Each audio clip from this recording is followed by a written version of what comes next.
Komeji's heartthrobbing adventure today. Uh, in my opinion, and I'll go over it more and more in the slides and presentation, but it's one of the most like talked about, known, and like discussed series of Toho, where it's like more gory, but it's not watched very often.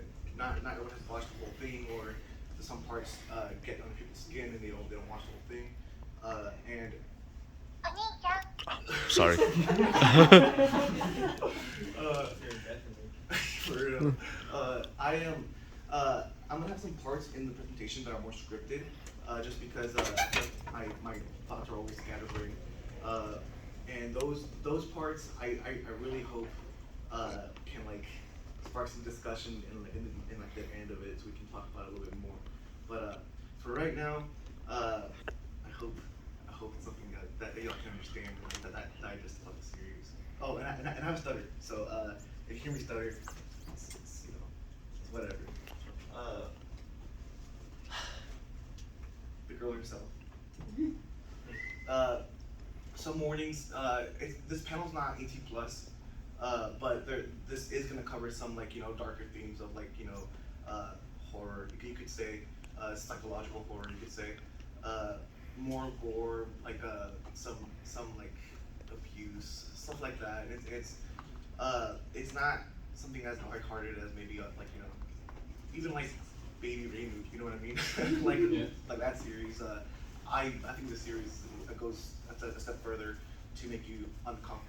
So if you're not in a state of mind to really like deal with that right now, it's all cool. You know what I mean? So a short introduction as to what KKHTA is, and that's the first scripted segment. I really, I hope y'all enjoy it. When does it stop being art? At what point does it become something more or something less? Is there a line that an artist can cross where the meaning of a thing is lost? Touhou is well known for being a light-hearted game series and harboring a fan base that has devoutly followed and archived much of what it provides. Though we see much of what the artists, writers, and musicians create, it's not unusual to know next to nothing about the actual human behind a given series. Koichi Komeji's heartthrobbing adventure is one of the most well-known yet least watched Toho web series. Though much of what you may have heard is true, blood and gore riddle the web pages. Mischaracterization is prominent, and canon power scaling is non-existent. The world that the characters inhabit seems like it's only Gensokyo by name.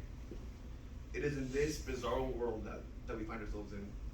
A world created by a faceless artist and writer who created the series to share his thoughts on one simple concept: what it means to be human.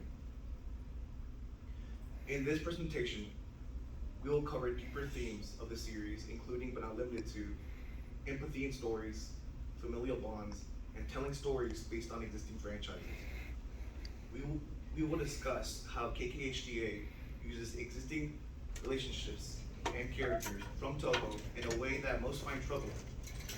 We will go over how KKHTA uses gore and violence to tell a story.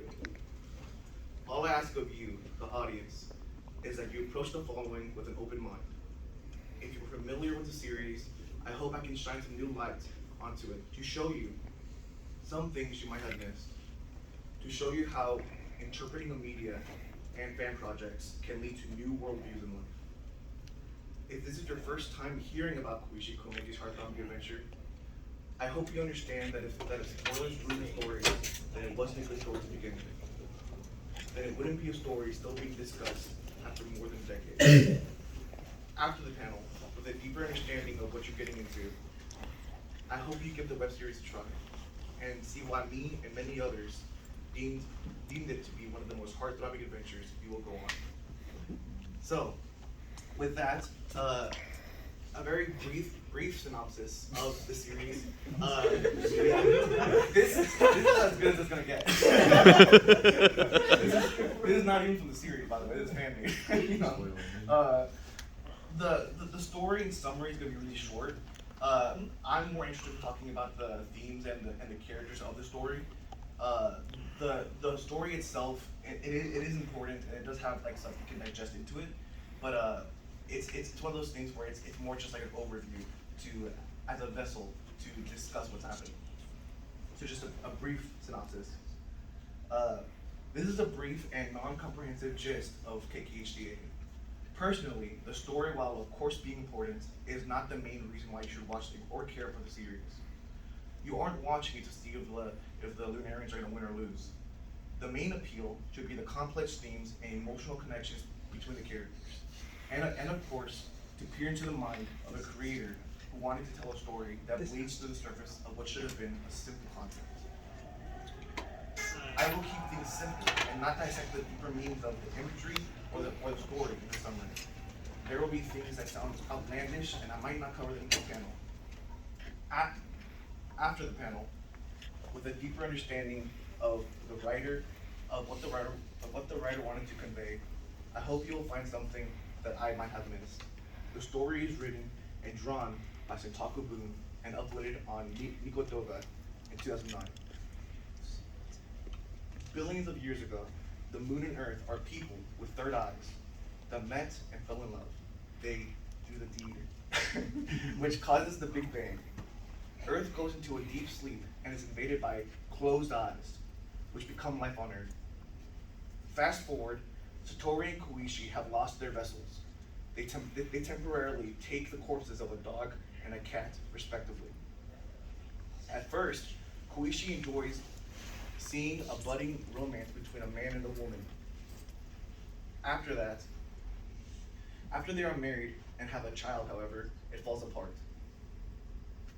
The man leaves his wife, and the woman drowns her infant child. It's gonna get dark. Drowns her infant child, Koichi. Drowns her infant child.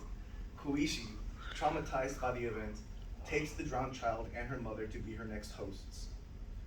Following this, Koichi reads the minds of several onlookers, including the people watching from home in a live broadcast. This causes her to go, I put apeshit, but I don't know if I can say that here.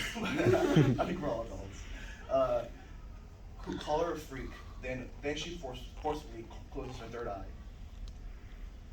A bloodbath created by Koichi ensues. Toyohime, one of the Lunarian sisters, gives Satori and Koichi new bodies. They are then brought to Gensokyo in hopes of getting Satori to help in a plan called the Moonlight Descent Ceremony. This is when we are met with Koichi and Satori at the first episode of the series, the iconic concept of finding a fishing rod. So, it's weird. Honestly, the first part of that is told way later in the series, but chronologically, that's the idea, and a lot of that's symbolic. And when you watch the series, it's pretty obvious that it's symbolic. But it's really interesting just to think what the writer and the author, because the writer and the author are the same person, Touhoufest, and we'll go over a little bit later on. But the art and the writing at first isn't the best, and I do think that he started the series off just to be shocked, just to be like, oh damn, dude, this China died, you know what I mean? But later on, he kind of figures out, I can do something with this. I can make this something more than just shock value. And I really hope that the mischaracterizations from the series don't impact that kind of interpretation too much, especially when it comes to things like, you know, Yukara losing to Rising 2. That's one of the biggest complaints I hear about the series, is that powerful characters lose to weaker characters, or that characters that lose at first win later, even though they're like the opponent's weaker. The nature of storytelling, especially in Toho, it seems that people really like it whenever you keep the characters and the setting, the power consistent, and that's totally cool.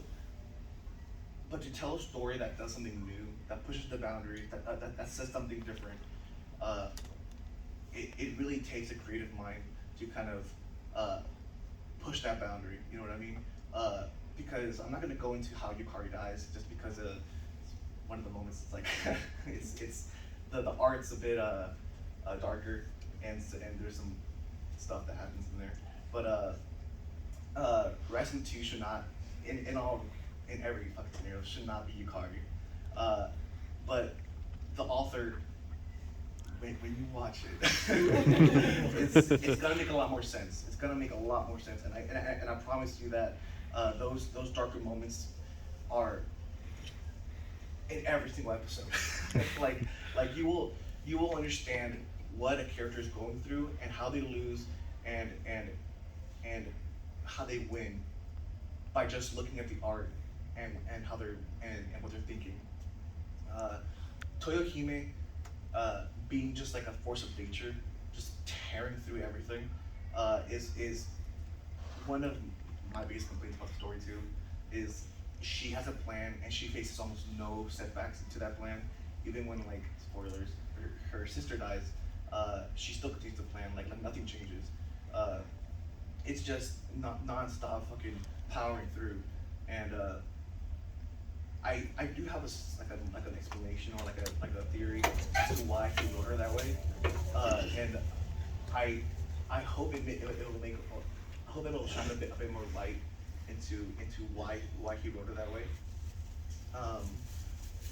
Lunarian's winning is also the same thing with Toyohime. They face a bit more pushback, but overall, just like after story like joins their side in the beginning, you know, it's over. So with that, I wanted to go into one of my favorite topics. My absolute favorite thing about the series is the use of gore and violence, which sounds funny. So there are multiple times in the series where characters die, of course, and it happens. Some die horribly. You know, it's not 18 plus. So I can't go into too much detail about it. But I genuinely think that the author uses horror series like sorry, in the future I'll talk about it a little bit more later, but Higurashi, if y'all know about that series, where it uses gore and it uses violence in a way that pushes the story and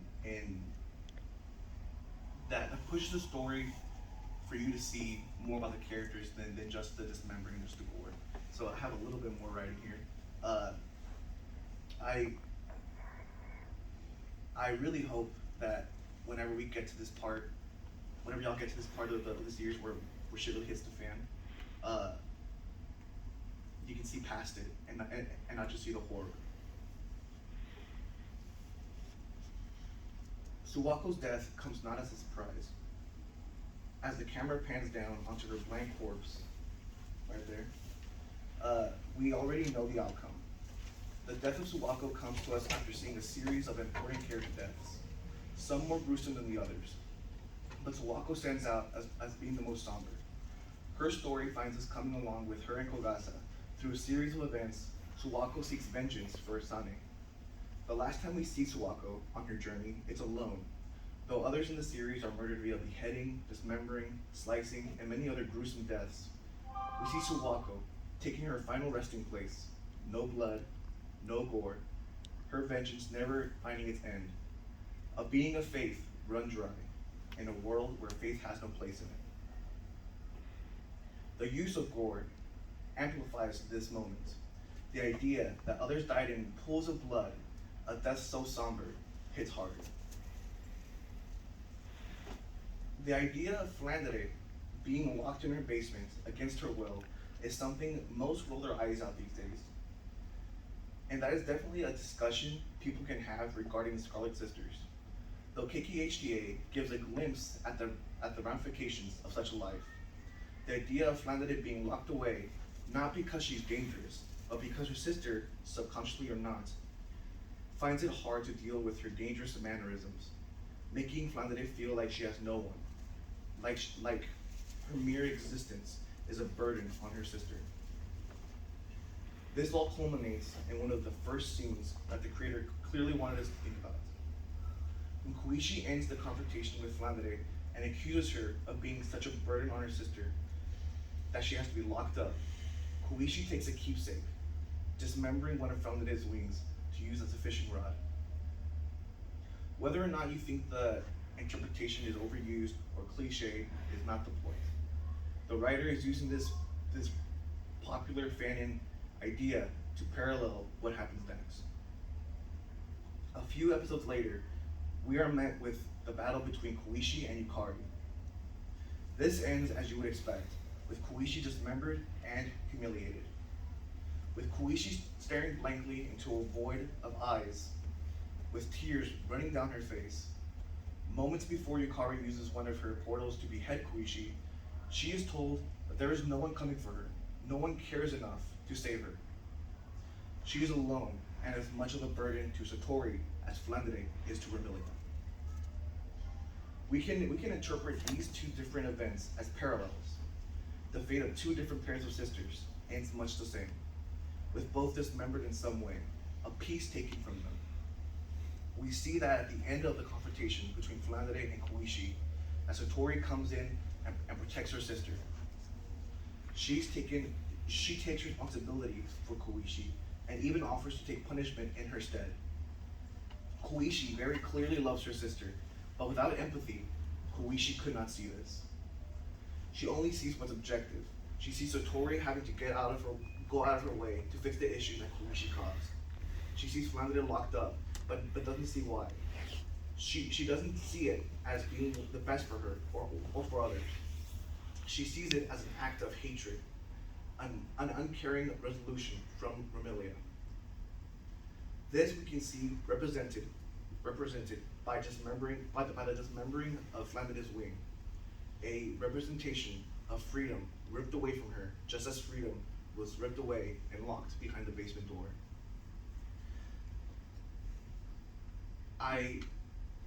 It's all dramatic the way I'm saying it. In the series, it's a bit more straightforward, and these deeper interpretations are completely optional.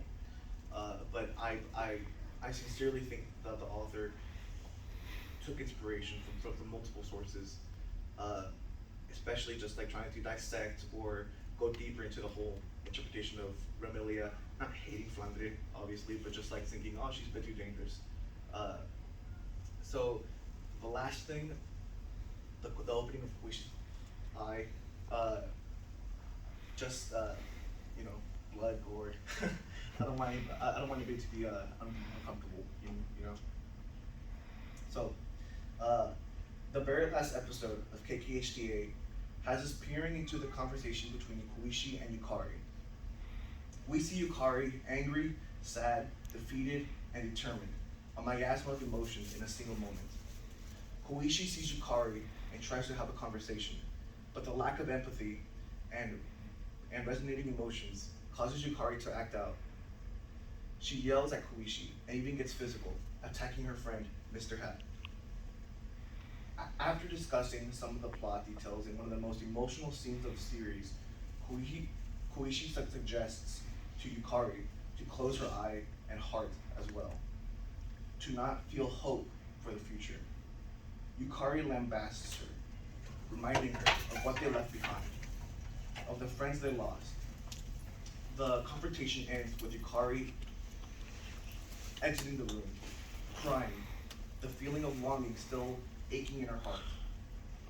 Koichi, with Yukari's words still in her head, picks up a shard of glass, forcefully opening up her third eye, leaving it a bloody and teary-eyed mess. The very thing that can open her heart up to the feelings and thoughts of others is crying blood.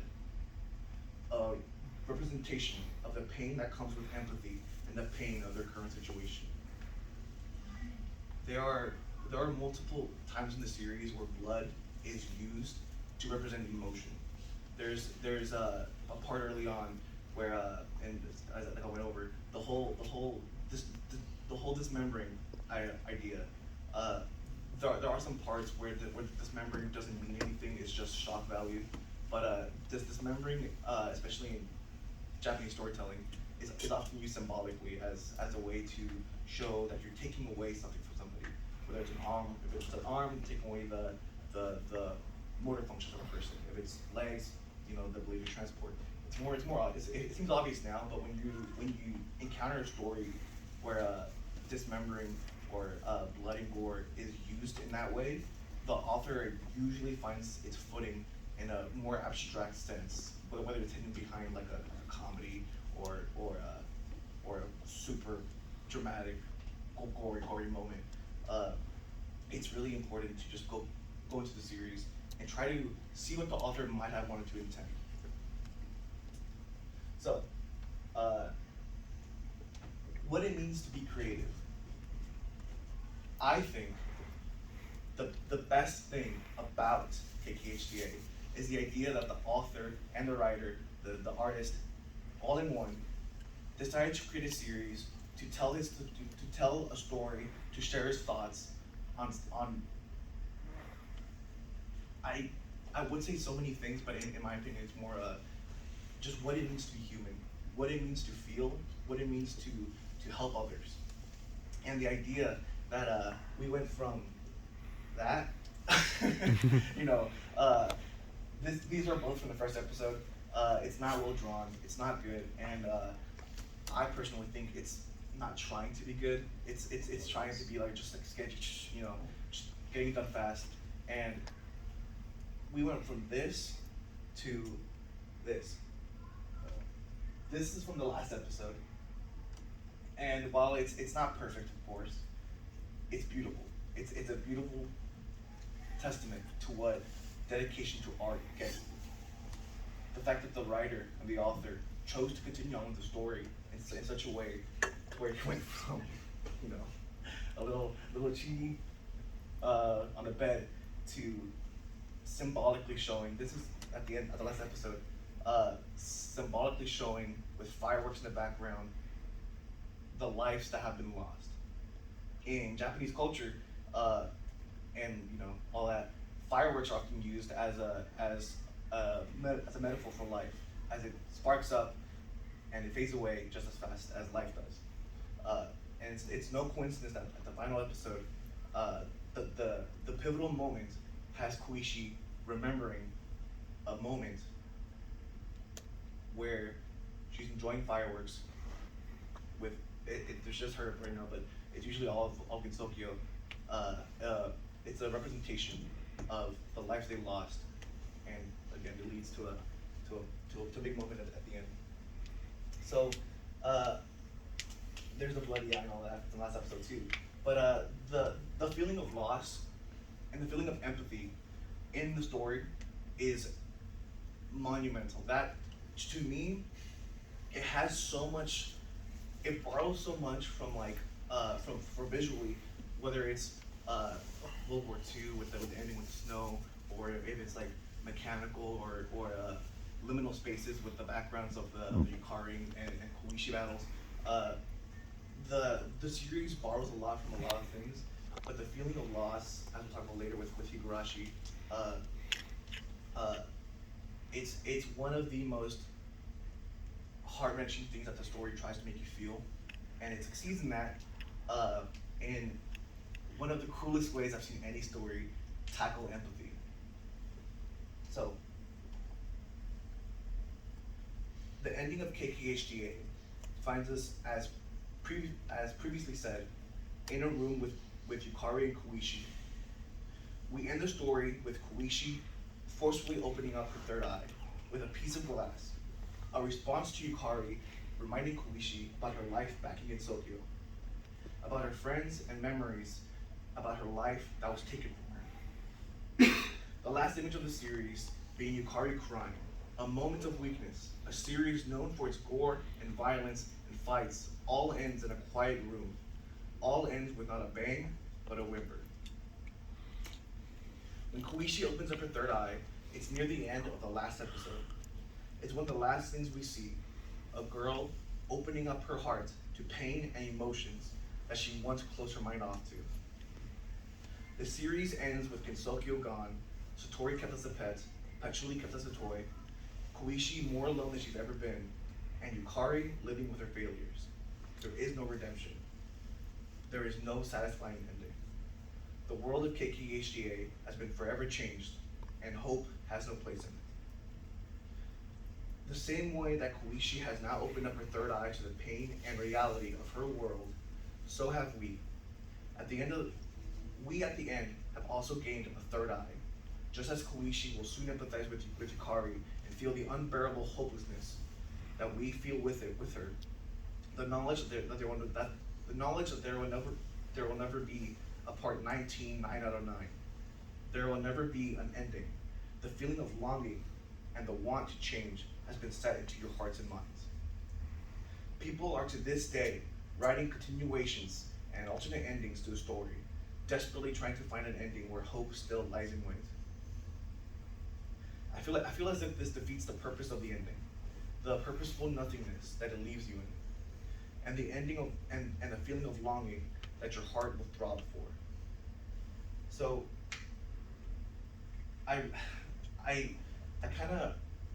don't want to take away from the idea that the series itself is at some parts lighthearted. It's not until near the end where things get like, they start getting dramatic, they start meaning something.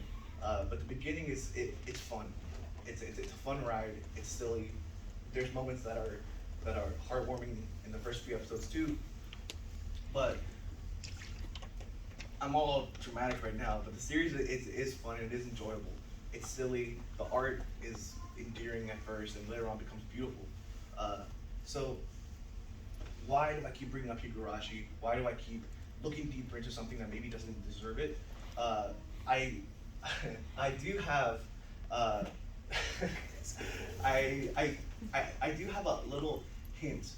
I couldn't add any of the art in the presentation because it's all really gory or has spoilers for Higurashi. But on the artist's Pixiv, you can find plenty of art of Higurashi, and to me, that shows that he himself has either watched the series or has enjoyed it. Especially when it comes to the things they both share and how it conveys emotion and how it shows you to empathize with the characters. So one of the first things that I saw when I was first watching the series that kind of like made me connect the two after I learned about the artist's enjoyment of Higurashi, especially since on his Pixiv, second to Toho, it's the most things he's drawn of anything. It's Higurashi. So first things first is the connection between Takano and Toyohime. I'm not gonna go too deep into Higurashi because it's a Toho convention, but it's so crazy to me how alike they are, especially in art styles, with how Toyohime is this tall, spindly woman with really fancy getup, which that's what she looks like in the games too. But in the series, she seems a lot more like a woman in her 30s or 40s, someone who has known pain or had a goal in life for such a long time and is just now being able to fulfill that dream. Talking about. And the second connection that I made was landscapes. It's that the one on the bottom right over here. That's on his Pixiv, and that was drawn right after a series of Higurashi comics that he drew. The wide landscapes, the focus on the wilderness, rather than the characters that inhabit it, are one of, to me, the smoking guns that show that he enjoys what art can show you by just showing you. by just showing you, by giving you the visual aid for you to interpret what's going on in a given scene. Especially because and one of some smaller things that I think are are good connections between the two. I haven't read that. I want to just read that. So, while there are many surface value connections one can make to Higurashi, storytelling and narrative techniques can be shared by both works. A big criticism for both Higurashi and KKHTA is that the main antagonist faces little to no pushback by anyone. It seems as if it's a clear-cut path towards their ultimate goals. While with full context of Higurashi's story, we can say that it's not totally true for it, but that for KKHTA, Touhoufest does seem to just tear through the story. During the start of Higurashi, one can say the same thing about Takuno. Both antagonists have little to no opposition at the start of the stories. While I feel as if the ending of KKHTA ended on a wonderfully somber and introspective note, one can wonder if Touhoufest would have at some point faced an end like Takuno, a bloody and long journey ended by the power of a few characters who chose to believe in hope. Hope taking refuge in characters is seen many times in KKHTA, though the shining example lies near the end, when a crazed magician who, under the influence of the moon's curse, chooses to save her friend. The bond between Reimu and Marissa shines through the desolate circumstances and leads to one of the most memorable moments of the series. A moment where, even for just a second, hope breaks through. Higurashi is very, very well known for its interpersonal relationships and the meaning of breaking through despair. Though talking about examples would take a bit of time and an explanation not suited for a Touhou panel, rest assured that the connection between the two is very much present. The idea that situations and obstacles can be overcome by talking, acting, and relying on our friends. This isn't even the only inspiration it has, by the way. During the battle with Koichi and Yukari, it plays sinus circulation, that one OP for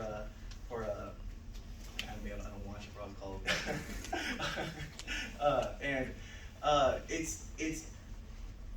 It's very obvious that he takes personal relationships and ideas to use in his story to amplify certain moments. So, in conclusion, just this will be a short panel. In conclusion, Koichi Komenji's heartthrobbing adventure is one of the Touhou community's black sheep.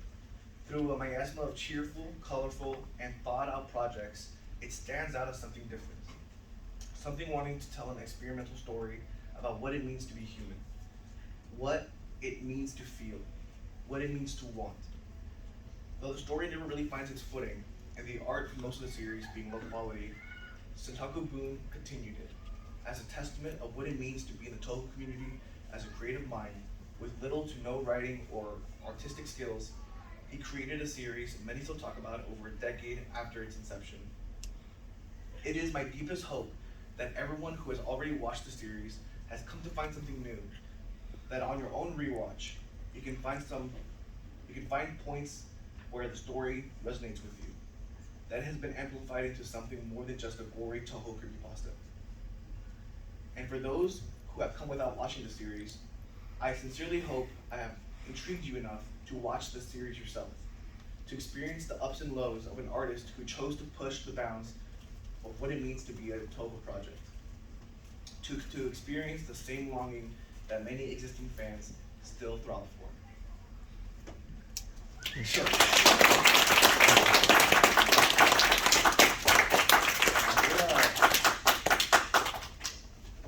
I was a lot more nervous than I was going to be. A lot of the thoughts in my slideshow kind of just like left me, accident playing time. Happens to all of us. Happened to me in the last one. Yeah, it kind of blows. But if you have any questions, I'm a lot more comfortable out and about. Or if you have any questions now, I don't mind answering. Have you played the Higurashi DMs? Yes, I played every one of them. I love that series so much. Who's your favorite Higurashi character? Higurashi character, it always changes, but it's Takano. I love Takano because of where her story is and all that. The Sunday. Okay.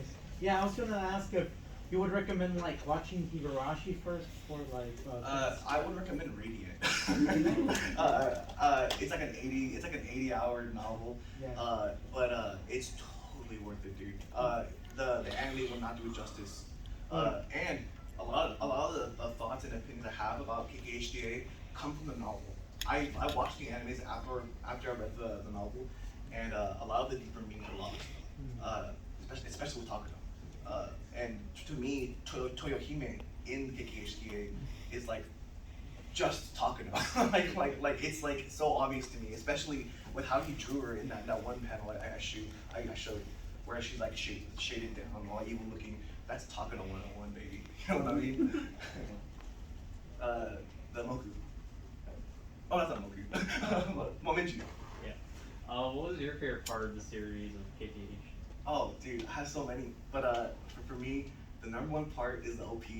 This is the animated version where it's all pretty and all like looks better. The remastered. The remastered. Yes. But it's fan made. The original one is so it sounds weird. It's so ugly. It's so ugly, and it's so cool to think that a person sat at his computer and drew it out and posted it because he knew that he put effort into it. That he loved his work so much that he wanted to share it with the world. I say ugly, but it's pretty cute. I just want to ask, what are your thoughts on the side arc about the fairies?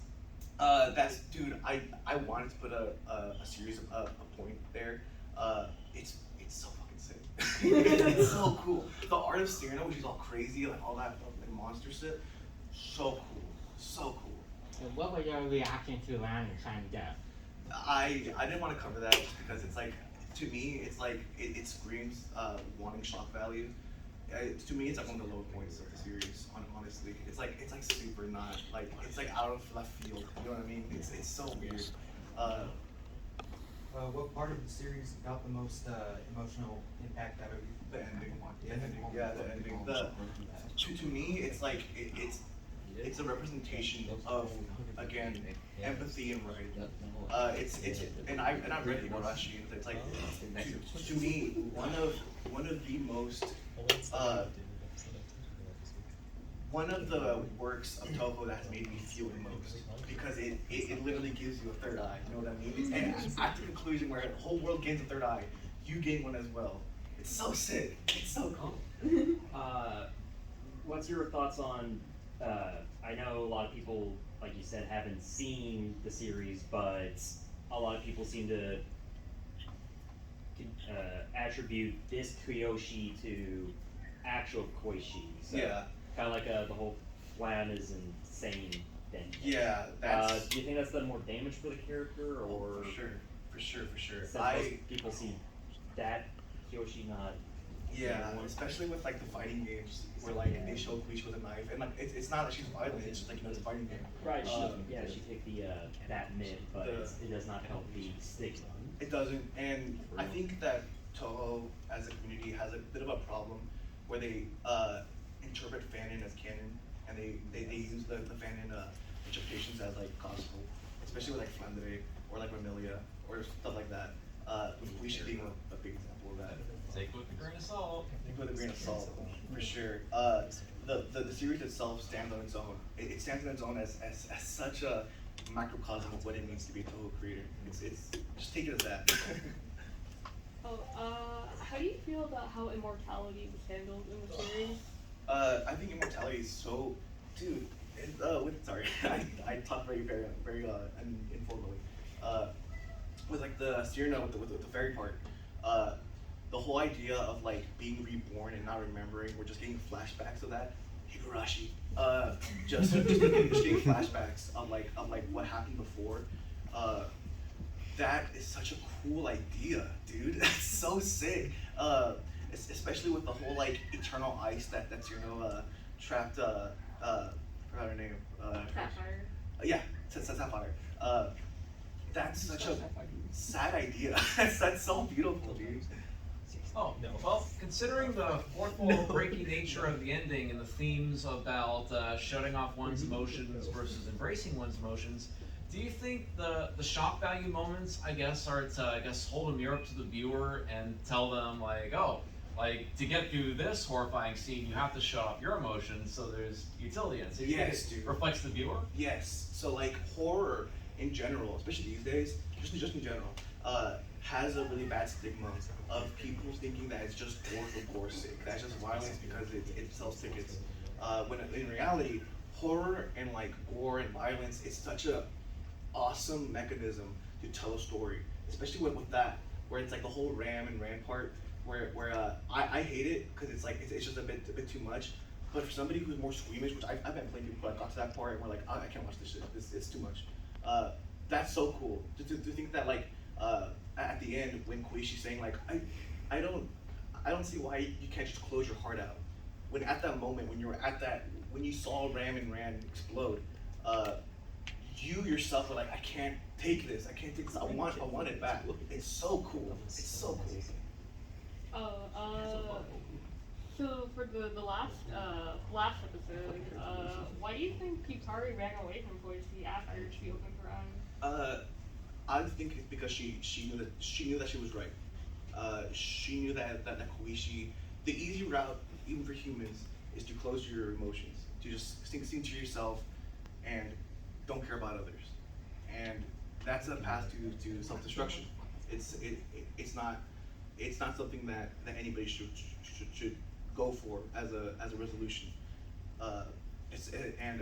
When she's crying, she realizes that everything she's lost is gone, and the only way she can really get on with life is to close her emotions out. And there's this comment that I read on the final episode, little side tangent. It was that Koichi telling the wisest sage of Gensokyo that in order to continue life properly, she has to stop feeling. It's such a beautiful, sad moment. But he's such a good writer, dude. It's so crazy how in a story so discussed, you know what I mean? People don't look deeper into it, and especially for what the author uses inspiration from. I think if you've already watched the series, if you watch it again, you'll see the Higurashi parallels, and you'll find a lot more stuff that I've missed probably. But yeah. Any more questions?